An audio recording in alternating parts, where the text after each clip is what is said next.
so believe me, moms are truly superheroes to me. You know, and I didn't know Mr. Malik, but you know what? My name is Michael Turner.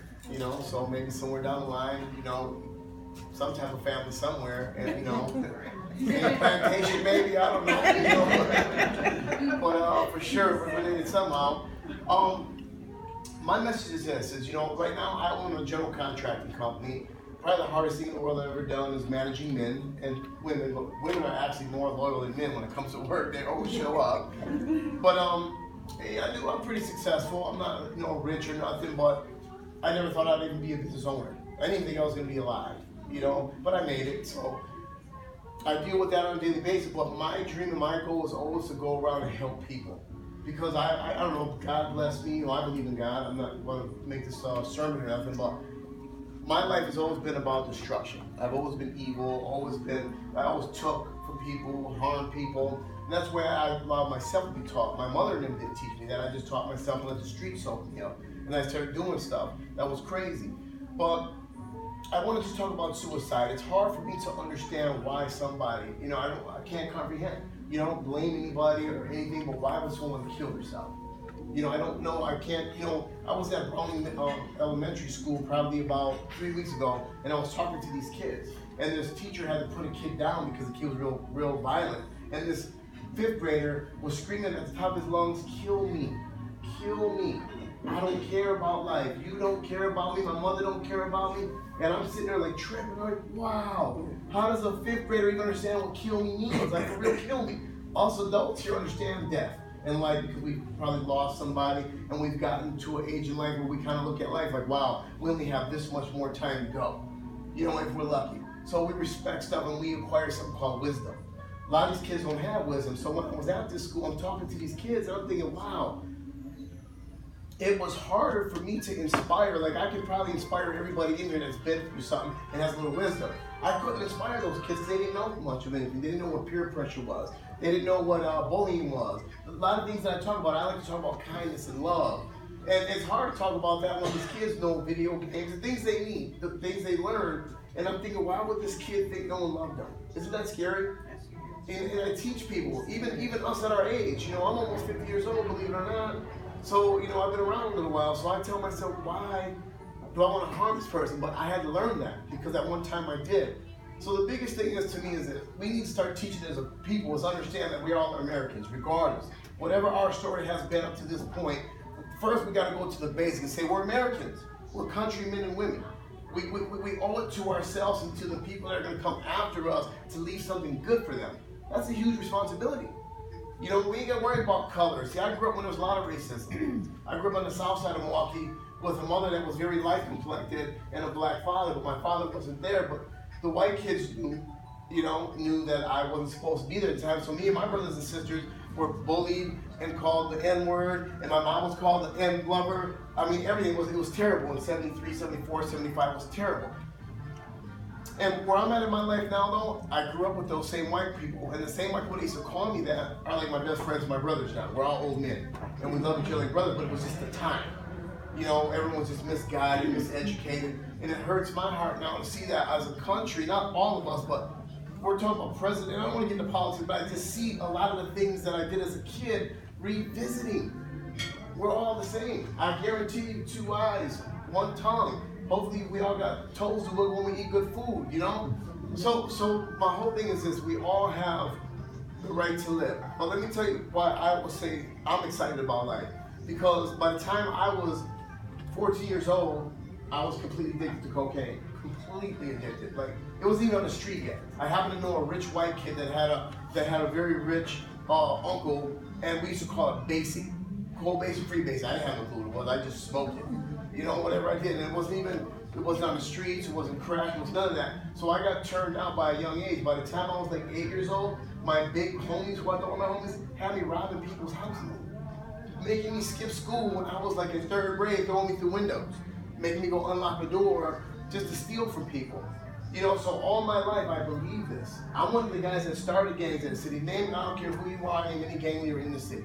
And I'm not bragging about that, but I'm telling you, I grew up in the 80s, I don't care if it was the 27s, 19s, ESGs, Mafiosos, Spanish Cobras, Latin Kings, 19s, 24s, Eric Abra, anybody. I was in tension with these guys. So I grew up a very destructive past. I was shot and almost died. I got hit by a car intentionally by a gentleman who almost killed me. So I have every excuse growing up to say I was poor. When I remember we had, I don't know, us older people remember the little food stamp cards. Remember the food stamp things? You rip them out, purple, brown ones, the brown little dollar bill. And what was crazy is I remember I always wanted a pineapple. But we were too poor to get a damn pineapple. I didn't understand that. I'm gonna tell you something that blew my mind is one time going down south. Back when I was in grade school, like all the textbooks had this big industrial America, these big buildings, this big mighty country, and they drove me down south and I saw people living in one-room shacks. I was devastated as a kid, it messed me up. But I had to say that because I know she would understand that you probably been in the South way back then, right? So, but I had every reason to give up, and I have contemplated suicide before, and I have friends that have committed suicide before. My best friend, Michael Jarrett, first grade, Longfield, we were friends from kindergarten, Longfield on 21st and Scott Street. Shot himself in the head under his covers. I don't know why. He was a good guy. He was happy. No one understands that type of stuff. I don't understand why we do it. Well, everyone deserves to live. And here goes my story at the end of the day. I didn't have a father. I grew up on welfare. I've been almost murdered twice. I was facing 4 life sentences and 40 years in prison when I got indicted by the federal government. I spent 5 years in Green Bay when I was 18, 19, 20. I got out, I became a baller, as they call it on the street, and then I ended up facing all that time, but thank God that me and my friends all grew up together and we stuck together, 34 of us. And now most of us are out. 4 of my buddies are doing double life in prison, will never get out. And they call me all the time, and I know their pain, because I know the cell because I was in the cell, and it's bad. I don't use my story to say, I don't lose excuses. I have none. I don't do drugs. I'm not a womanizer. I don't beat people. I don't want to harm nobody. I want to love me and everybody around me. But I have all the excuses. I told myself when I came out of prison, I said no one in the world is going to want me. Because all my life they said, you're like your dad, you're a bum, you're this. I've heard every excuse negative to my life. And it affected me all my life. Until one day I realized that, I'm a grown person, I'm a man. I owe it to my kids. I owe it to my mother that always fought for me, that always stood by my side. I didn't want her to die to say that she raised the bum, and she didn't. So I had to make choices. All it is choices. I have every excuse on the planet to be a loser, to be a drug addict, because most of my friends are losers and drug addicts. Still love them, but the reality is... I just finished. At the end of the day, what I want to teach everybody is just love and kindness. What can we do? We all have responsibility. We all been taught in different eras, different ways. Social media to me has completely stripped us as parents. Peer pressure, I'm glad I'm not a kid anymore, because being a kid today is like crazy. And I know it's tough on the kids because there's so much going on, but us as adults have to start teaching a little bit more. We can't just rely on school. We just can't rely on the old school teaching. It's new time. So we don't adjust and start thinking how we're going to save our future, because believe it or not, these kids are our future. Bottom line, I want to grow old in a good country that's solid and as free as we can from people's ignorance and racism. And racism goes both ways. I'm not saying that this color, that color. Anyone that doesn't like anyone because of their race, culture. I get tired when I hear about black, white, Muslim. Listen, we're human beings. I guarantee you came from a natural birth, and you're going to go, either you're going to be cremated or you're going to go in that dirt. Bottom line, to me that's huge, but we just as people, young people, middle-aged people, well, I'm not going to say I'm old, but I'm almost there. But the reality is this, we have to figure a way to switch and teach each other every day. I teach kids leadership. People say, well, I don't know how to be a leader. Of course you don't. You didn't acquire what I have, wisdom. I'm blessed to be alive. You know what I mean? I'm blessed, and I don't use excuses. All the guys that work for me, 27, 26, they come with excuses like, dude, shut up. I don't want to hear it.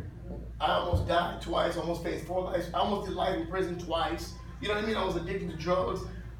No excuses, man. Do it. Make your mind up and you gotta do it. And it's hard. The hardest thing in the world is to be straight. I take my hat off to anyone that's worked their whole life, because I did it. I was a criminal my whole life.